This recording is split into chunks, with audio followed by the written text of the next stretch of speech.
Christian McCaffrey didn't show up to OTAs. A lot of fans really wanted to shut that down like it was no big deal. Well, he's getting married. Okay. But then his running back coach said it's the business part of the game, which doesn't sound great.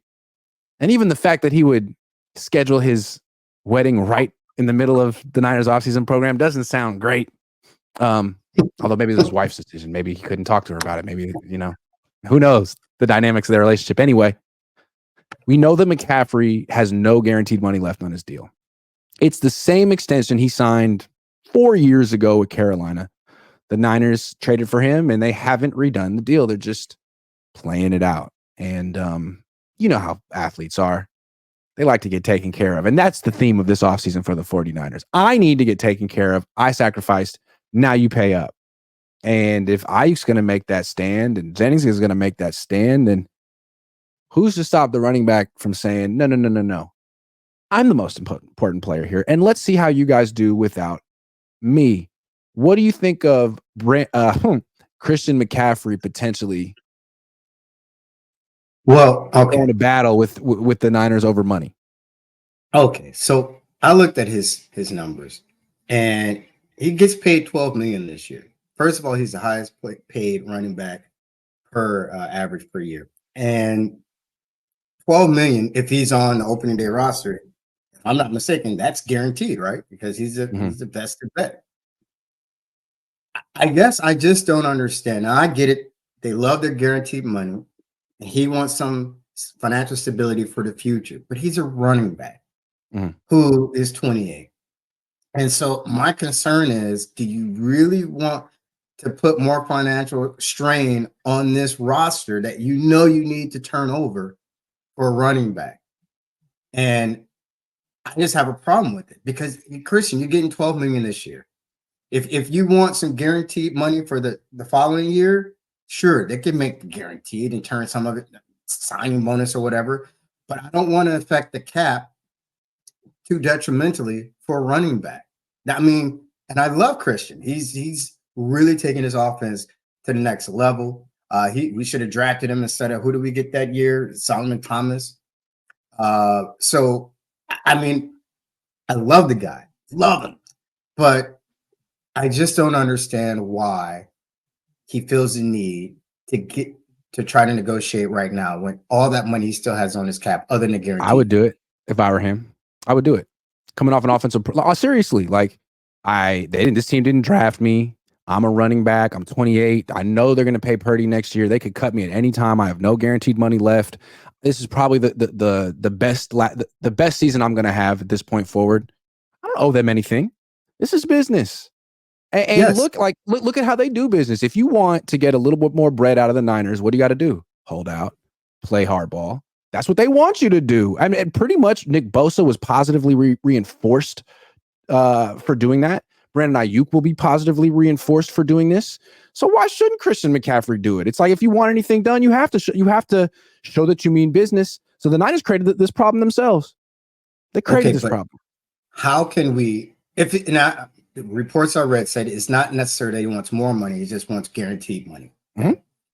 So, how can we manipulate the cap, Parag, so that we can honor him? And he wants an extension. See, that's the problem. He wants an extension. So you're extending him. Mm-hmm. It's a bad idea. It's a bad idea. It's a bad idea. It's a bad idea. But he wants it. I get it. People in hell want ice water. But my point is, you got to do what's better for the team right now. And I think that the extension part is where I have an issue. Okay. But that's what's interesting about the culture of the team right now. The team is saying, we got to do what's best for us. We cut Eric Armstead. We got to do what's best for us financially. Well, players are saying, all right, well, bet. We got to do what's best for us too. And it's not just one player doing it. It's like 3 or 4. Yeah, but okay, we knew Ayuk was going to do it. I don't give a damn about Jennings doing it. Okay. So, I love Juwan, but hey, I don't think the Niners care either, man. That's a good point. Yeah. So the only two I care about is Ayuk and CMC. And if there's a way for me to manipulate the cap so that I'm not extending an issue into the future, fine. but he wants an extension, and that's my concern. Like, all right, so you want to still be the highest paid running back, which okay, you had a great season other than a fumble in the Super Bowl, but in the red zone. But my point is, I don't want to make this team worse in the future by banking on the health of an older running back, because his extension would be past 30. Yeah. But what's crazy though is like the Niners want what they're trying to do is keep their team together so they can make one more run at the Super Bowl with this current salary structure while Brock's not making money. And it seems like a few players are saying like, okay, you want to put your best foot forward this year, huh? Okay, well, pay me right now. You want me in OTAs, right? You want me to be there, right? Because right now, take Jennings out of it, although he's important. You have two of your most important players not at OTAs. And you basically begged Nick Bosa to come. Yeah. And I'm sure you'd love Christian and Brandon to be there too. And they're hostage. Saying you want to have a good team this year, right? You want to have a fast start, right? You want us out there, right? Well, pay us now. Well, see, agreed. But the thing is, to me, the easiest one to take care of is BA. You know what his market value is. Mm-hmm. Tinker with it a little bit, but just give it to him. He's not as good as Justin Jefferson. But before Justin Jefferson signed, before CD, why are you waiting? It's only going to get worse. It's a tough one. I mean, I've been arguing for months that the Niners should not extend Brandon Ayuk. I don't like the idea, the deal for them, but they're sort of like, they didn't do anything. I would have traded him. They didn't. They're trying to play it down the middle. And now you got multiple players saying, all right, well, what are you going to do? I'm using my leverage here. I'm not showing up. This affects every single player who held out for more money, had a down season afterward. You want to win the Super Bowl. That's a pattern. Are you going to let it happen? Are you going to win the financial battle so you can lose the competitive war on the field? Is that what you want to do? Kyle, Parag? But they always lose this. That's the funny. They capitulate at the end of the day anyway. Right. So just do it now. Now, with CMC, he's the one that I wouldn't play hardball with him, but I would like, look, all right, Christian, what exactly you want an extension, but work with us here. You want an extension, you want guaranteed money. Yeah. Well, we're going to have to reduce some of your workload because we want to make sure you make it if we extend you, right? So that's my concern with the CMC. And I love CMC, but he plays running back. He's makes the most money. His $12 million will be guaranteed first day of the league. So if he wants guaranteed next year, fine. And maybe extend. That's my problem. You extend them, then with guaranteed money, then you're shooting yourself in the foot because we're lucky that we didn't deal with a lot of injuries, but we're just one bad high ankle sprain away from missing a lot of time with CMC. So at his age, I wouldn't extend him too much. This is a big one though with the Niners. Like if Ayuk holds out 11 games, the Niners could say, well, we still got we drafted 2 wide receivers this year. We got Debo, we got Kittle. Like we can work around a few months without Ayuk, and he'll come back for the playoffs anyway. Although that wouldn't be ideal. If they lose McCaffrey, if McCaffrey holds out and says, no, like I'm not playing under this contract anymore. You gotta give me the respect I've earned. They're in trouble, man. Or I don't know what they are. I mean, we haven't seen Brock Purdy without McCaffrey, and maybe the Niners really should see what that looks like before they give Brock Purdy $1 billion. But man, if McCaffrey misses any time, what happens to this team? Be interesting. I mean, there goes the offense. To be candid with you, yeah. I mean, because CMC is, I think, the engine of this offense. Sorry, Purdy. Sorry, BA. You're not getting 8-man boxes anymore.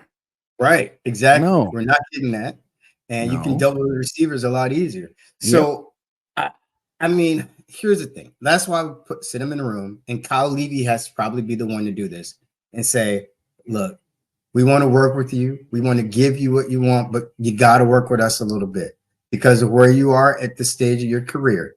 I'm fine with giving you guaranteed money, but how long of extension do you want? That's my concern. And you're making the most money out of all the running backs. You're worth it. Don't get me wrong. But I need some type of sliding scale where I'm not killing myself by extending you 4 or 5 years. I got a theory, man. Maybe I'm wrong, but I think the Niners players are pissed at Kyle because of how they lost the Super Bowl. And I think Kyle, it's unspoken, but I think Kyle's trying really hard to win the players over. What do you want? You don't want Steve Wilkes? Fine. He's fired. Who do you like? You like Nick Sorensen? Fine. He's a defensive coordinator. Don't even worry about Brandon Staley. We're just going to talk. He's been my friend. But like, that's not enough, man. Like, it's not enough. What about the players on offense? Oh, I want money. Oh, you want me to be happy, Kyle? I want money. And it's like a bunch of guys. And I think that, I mean, you know, it's natural. It happens in football as part of the business, but it's a stark contrast from last year. And I do think this is a direct byproduct of how they lost the Super Bowl. And it's so not what you want in your campaign to get back there. And this is why the Super Bowl hangover is real, man. This is what it looks like. I agree. This is what it looks like. But see, if you're a smart leadership, by the way, I think I said earlier that the Cowboys have won more than us Super Bowls. They have not won the same amount, but they have one more recent than we have. Mm-hmm. Still, screw those cowgirls. Anyway, though, my point is, this is what you don't want. So as a leader, you have to make sure you don't get this. So as a leader, you got to say, hey, Parag, turn that lemonade stand back on. Let's get BA in here ASAP. Hey, CMC, after your wedding, let's talk. Let's figure out what we can do. Because you are the linchpin of this. Yeah. When they got Bosa to come to OTAs, why was that successful? Because they paid him. Right. They could say, look, dude, I know it's voluntary, but we're paying you $34 million a year. Can you please show up? They can't do if they say to McCaffrey, hey, Christian, man, you're a leader. Could you please show up to OTAs? He's like, yeah, sure. If you redo my deal. Absolutely. Right. And so bring them in to talk about it. Just say, okay. Oh, you want participation? You want some vets to be there? All right, well, break me off. You already did with Bosa, so he kind of has to begrudgingly be like, oh, okay, I'll show up. But you can't request that from these players on offense because they got their own request. Now it's a negotiation. All right. Jennings too. But wait a minute, hold on. I don't care about Jennings. Isn't CMC part of the Cabo clique? I don't. I mean, like, look, he has no leverage. So yeah, whatever, Jennings. I love you, but 19 catches. 19 catches. Right. Yeah. I mean, okay, whatever, Jennings. You know, and the league has spoken about you, Jennings. No one even wanted to give up a second round for you. So whatever. But I agree with you on BA. I agree with you, CMC. It's easier to do, I think, BA quickly because the market is set. But CMC say, okay, you want a new deal? Listen, let's after your wedding or before, come on, we'll put you on our jet. You probably have enough money for your own jet. Come on in. Let's chit chat. Bring your agent. Now let's powwow. Let's figure out what exactly you want, and we'll talk. But just come face to face. I'm Kyle Levy. I'm gonna give you what you want anyway. Okay. You don't want to see Parag's face? Fine. Screw Parag. Yeah. Bring him in just to say, hey, let's have a sit down. We want to make sure you're happy here. We know the value that you give, but work with us a little bit. That's all. Ideally, you wouldn't extend either player's contract. McCaffrey, Ayuk. Ideally, you'd say you have another year on your contract, play it out. Sorry. Yeah, but you can't. And the reason you don't or you don't want to is because they're really freaking important. And yes, pissing them off doesn't help your team. It doesn't help your locker room. These are supposed to be the captains and the leaders of your squad. Right. And so that's the balance you want to play. Like, do you want to give McCaffrey an extension? Hell no. But do you want him to go to war with you and not be there? No. So what do? Same question with Ayuk. And right now, the Niners are like, I don't know what to do. Let's just wait. Like, the waiting doesn't help. No, waiting doesn't help. You saw that with Bosa last year. You got to do something. And are you going to do this with Purdy? So it sets a bad precedent. They've been doing this for a long time, but I think this is a year. Imagine next year when Purdy's up for an extension and they want to drag it out to September and he's not out there for OTAs, minicamp, training camp, any of it. Your quarterback's not out there. Well, good luck winning the Super Bowl. But you could say you won the negotiation at the end of it. See, I don't think they'll do this with Purdy. I don't know. I just have a feeling that when it comes to why? Because it's bad. Well, right. It's bad for all of them. Don't do it with Ayuk. It wasn't good with Bosa. Right? No, let's extend the logic. Oh, you wouldn't want to do that with Purdy. Right. Because there's a downside. Yeah. Sure. But you've seen it. See, that's the short-sightedness, Brian. That's what I'm saying. We all can see this, maybe not Sheets, but we all can see this. the fact that it didn't work with Bosa, the fact that it really doesn't set the camaraderie for the team and for future negotiations, the fact that it doesn't help on field practice right now. You can, really get forward, especially the rookies being indoctrinated to the system and the team and knowing where to go based upon this, the vets telling you, but they just don't learn. See, that's the thing. I mean, it's like they don't learn. Hey, they're like 3 years behind the curve and hey, this doesn't help you. How can you say you're really all in to win the Super Bowl? All in when you're haggling over $1 million or $2 million a year with Brandon Ayuk? How can you? You can't. But notice the other teams. The team that we barely beat in an NFC championship. They all right, Armand, you ready? Let's get that money, get you in. Let's get this team ready. Yeah. That's what you have to the Eagles. Okay. Eagles. They got both their receivers re-signed. AJ Brown was upset. Unfollowed them, no problem. Here's more money. Get your butt in here. We're the only team. I get the Bengals haven't worked it out yet with Jamar Chase. I mean, but and the Vikings haven't worked it out with Justin Jefferson. But the Vikings not ideal. It's not ideal. Those teams probably aren't going anywhere. They're not going anywhere. Yeah. We just lost the Super Bowl in overtime. So we need to do what we have to do. So if I have to bite the bullet for CMC, that's the only one. I don't think you're biting a bullet with BA. You let the market get set. Sign him now. Get it over with. But if I have to bite it with CMC, I'm going to figure out a way to not make it hurt so much, because hey, Christian, you're 28 years old. You're focal point of our offense, but I'm concerned about the extension with guaranteed money. But we can come to a compromise. So you look like you're the winner. I mean, the last time Christian McCaffrey got the ball as much as he got this last season, he played like 10 games the next 2 years. So I wouldn't want to redo his contract at all, man. If I were them, I'd be like, man, 12 million is 12 million. Enjoy. Have a great time. Okay. Yeah. That's what I'd like to say. But I know it's tricky right now because the culture isn't so strong. Right. And that's your guy. That's your guy on offense. And everyone knows it. Huh? That's a guy who determines when he takes a No, it's Purdy. No, it's Purdy. That's why they're going to pay him $55 million a year.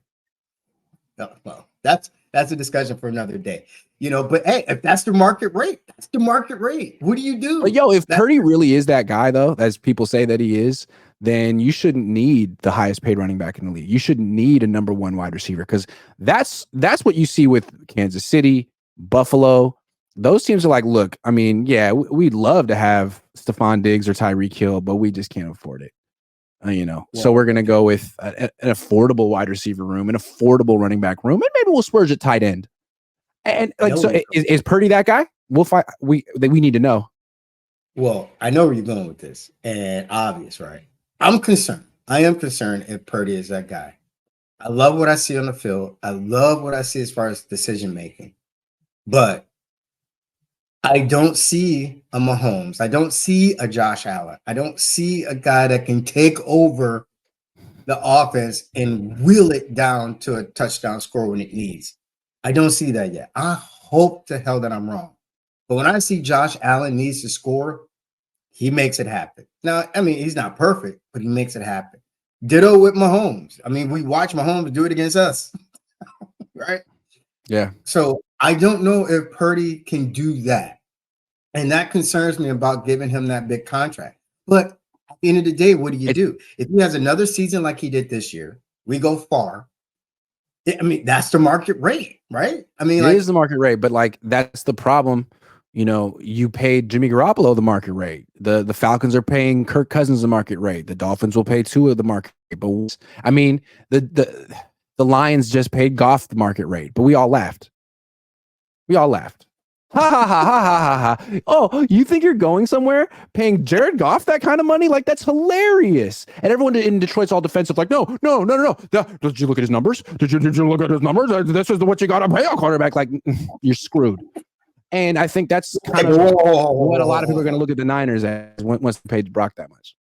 But wait a minute. And I'm not a Goff fan at all. Screw Goff. I'm not saying Goff is better than Brock, but I think they're kind of in a similar tier. I feel like Brock is in that Kirk Cousins, Tua, Goff tier. But look I at do. what I Goff wouldn't put him did. in the Stroud Jordan Love tier. I wouldn't. But did Goff lose the NFC Championship game last year? Anything he do to lose that game? No. No. So he could have been in the Super Bowl again. So, Yeah. He had some receivers that dropped the balls on fourth down. He had a coach that didn't want to kick a field goal. So my point is, I just think this is the NFL that we're in now. And would I want to pay Tua, for example, that? Heck no. Would I want to pay something? Cousins always gets these big contracts. But the point of it is that that's the market. You got to compete with the market. And I don't care about these billionaire owners. That's their money. They're just giving it to the players. What I do care about is how is it going to impact our cap, being able to get other players. And that is a legitimate concern. And that's my only concern. Will this team, can he carry it on his shoulders and make sure it gets down the field and win a game? And basically, can the kicker that we spent a third round pick on, when the game gets down to him? I remember a game last year, Cleveland was it, right? He shanked one. So, I can't put it all on Purdy, but I do have a concern. Can he will this team? And especially with Kyle as his coach, because I think Kyle has to let the reins loose a little bit.